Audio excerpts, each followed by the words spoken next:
Behold, the Dark Knight wave has arrived. Amazon has shipped them in escalatingly ridiculous boxes. I am but a humble vessel for the will of the toy gods. Our first Dark Knight action figure is Upside Down Two-Face. You either die the hero or live long enough to become the villain. Action figure number 2 is Scarecrow. What a weird way to package a figure. Wow, he's pretty gnarly in box, man. Much cooler than I expected. Really excited to liberate this dude. No bubble wrap in this one. Behold, he is not crazy. He's just ahead of the curve.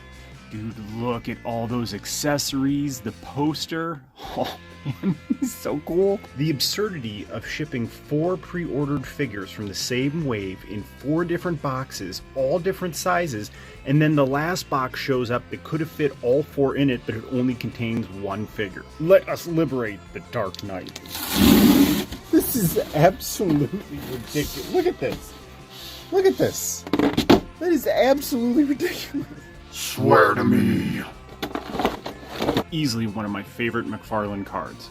Straight out of the box. That thing is epic. As cool as the Harvey Dent card was, it's already been passed by Why So Serious?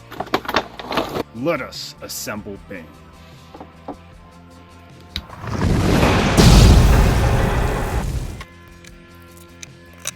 Wow, wait a minute. Before I assemble this, look at that. There's nothing underneath there. This is just a really soft, pliable rubber. Check that out. It's just a ball and socket on the inside.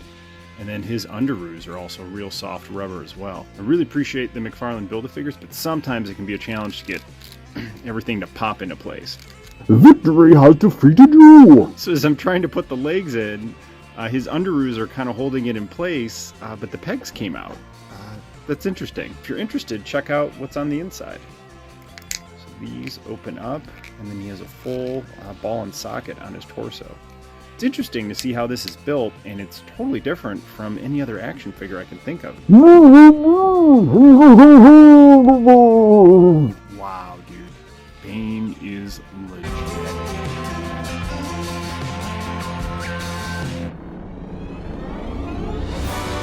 The Scarecrow's mask is insane. Just looks dirty and worn.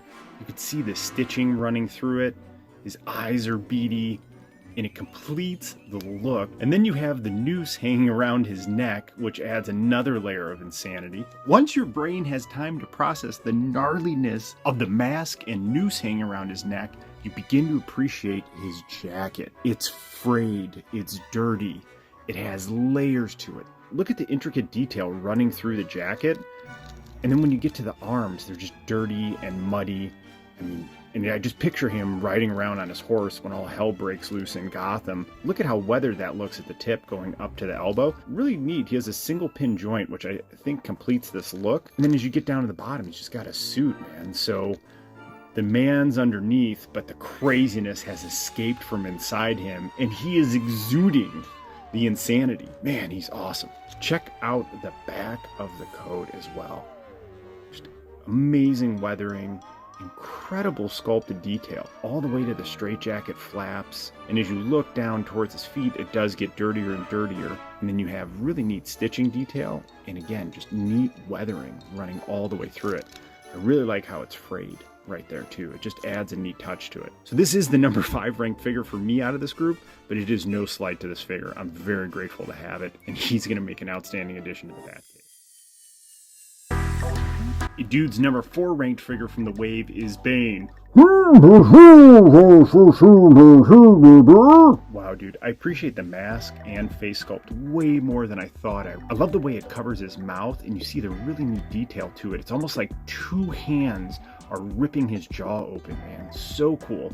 Maybe that's why he talks like this. Really neat stitching detail that comes right between the eyes as it flows up his forehead all the way to the back, and then the mask just looks really complete on both sides. Nothing special or exceptional, but I feel like it captures the essence of the character. The vest looks neat, man. It's just his tactical vest from the movie. And as I pointed out before, there's nothing underneath there. It's really just a skeletal framework, but I do like all the detail on it, man. It's plain, simple, but fits the character. Legs as well, man. Really cool cargo pants, knee pads. He's just neat, man. He's really cool. I'm really grateful to have him. Let's fix his little vest there. Go. That looks better, although I won't be looking at him from the back, but solid all the way around. This is a face only a mother could love. Does not look like the actor Aaron Eckhart much, but I think it imbues the character well. I mean, it definitely has the aesthetics of it. Clearly where the face shines is the Two-Face portion here. Oh my god, dude, it really looks like his skin was burnt off. You're basically seeing the flesh charred and what remains underneath. You can really appreciate the shape of the skull. And what is crazy is that eye socket and then the exposed jaw. Oh my god, dude, the way you could peer in there and see the teeth, he is just insane, man. Wow. Wow, wow, wow. Whoever did this really, really put a lot of time and effort into the left side of the face. Would appreciate a little bit more of the actor on the right side, but I'm not looking at this side of the face, right? I mean, he's not getting posed like this. He is clearly getting posed like this. I appreciate the striped two-tone tie. It's like a lighter red and then maybe like a real deep burgundy red. Normal suit body. I mean, just really nothing that stands out here except the left side of the jacket that matches his scarred face. Clearly you have to have this figure with his coin, but what I really appreciate is that they have it attached to his hand, because this is something that would fall out and get lost easily. So for me, this figure is going to be displayed heavily featuring the left side of his face, maybe him just staring at the coin while talking to Batman. Oh my god, dude, that cowl looks amazing. You can see all the ridges sculpted in there. It reminds me of the scene where he and Alfred were talking about all the different components in the first movie where they were building the Batsuit, and it really does look like the different parts of his cowl. Dude, I can really appreciate the expression coming out of his eyes, and he definitely has the Christian Bale jawline. After you appreciate the cowl and the jawline, you get right into the neck. You can see the Kevlar armor underneath, the bat cape coming off his shoulders, and the bat symbol has a real neat two-tone to it. I like how it stands out on the armor, man. It is so cool. I'm really digging that neck, man. Look at that Kevlar weave right underneath it. And as you scroll down, obviously you have the chest armor, no bat nipples, and you get right into his six-pack armor here, and he's got really nice rotation to it. So I really appreciate the posability that this torso offers, because with Batman, there's so much he could be doing, right? So many ways you could pose him and put him in the display. Gold belt is incredible with the rest of the black and gray armor. His pants are neat too, man. They just got the neat armor detail running through there, and then it goes into a gray boot, and it's really neat on the foot, man. They did not skimp. This is one of the things I love about McFarlane over Legends, whereas this would just be a generic body that was painted a separate color from his legs. Here on his boot, you can really appreciate the finely sculpted work, and even on the bottom, man, look, dude, there's tread. Dude, there's even tread on the bottom of those boots. Super cool. They did not skimp on the shoulder armor either. Nice flexible piece, gives him good movement. The forearm is incredible. I love those 3 points sticking out. I mean, they nailed it. They just nailed this, man. This is the figure I've been wanting for years. I'm so grateful for it. Hard goods cape, but it is a really soft, pliable rubber. It's not stiff or anything. I mean, it has a little bit of a flow to it. And if you want to, you can definitely use this as a fulcrum. Let's see. Yeah, not like that, but you could definitely use this as a fulcrum to help him stand. Dark Knight comes with 3 gold batarangs to match the belt, as well as the gold grappling.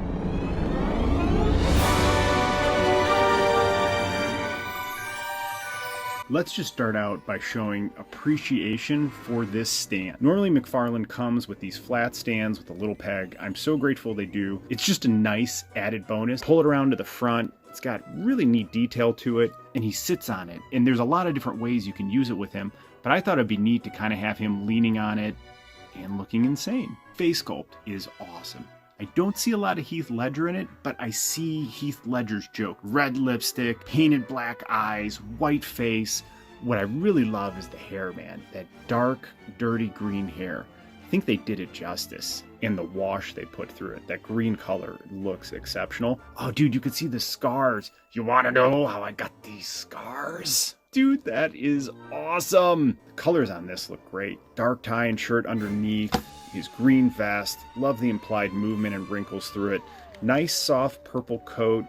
It is attached to the vest, so this doesn't open up. This is one piece. And if you squeeze here, it feels like it's the same torso body as Bane, but I don't mind because he's a light figure.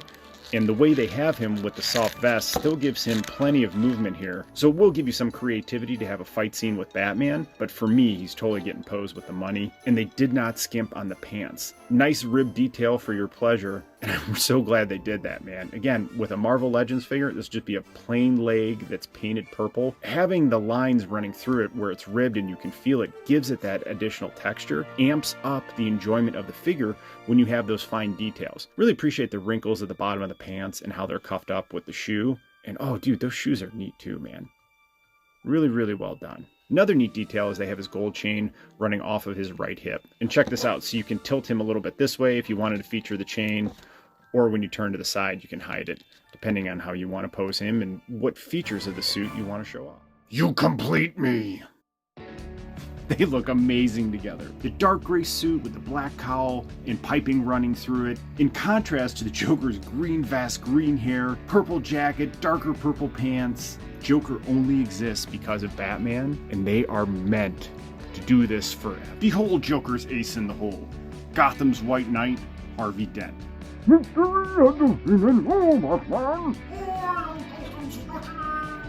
they look great together. Joker is the MVPs in the middle. We have the Dark Knight and Harvey Dent. Let us add a couple more friends here for the final pose. We have Bane. I am here for the final picture. Please don't take it without me. I am your reckoning. Paging Dr. Crane. We'll put him here on the side next to Harvey. Behold, the Dark Knight wave. May the toy gods accept this humble and glorious offering.